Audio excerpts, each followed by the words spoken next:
Netflix's crackdown on password sharing means logging out is more crucial than ever, especially on shared Rogers Xfinity devices. You need to log out to prevent unauthorized access, avoid exceeding device limits, and protect your account. This is especially important if you're using a shared box. To log out directly from a Rogers Ignite or Xfinity box, navigate to the Netflix app, then find Settings or Account and select Sign Out.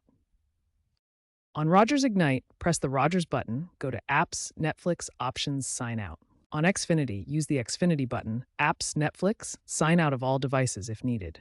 Make sure you log out of each device individually to secure your account. Now, let's get into how to log out and boost your Netflix security on Rogers Xfinity. On mobile apps or smart TVs integrated with Rogers Xfinity, open the Netflix app, tap your profile icon, go to Manage Profiles, sign out.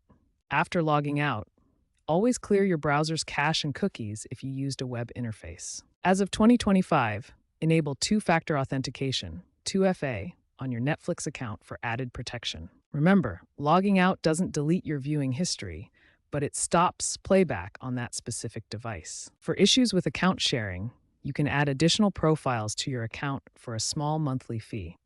By doing this, you can avoid account suspensions from Netflix.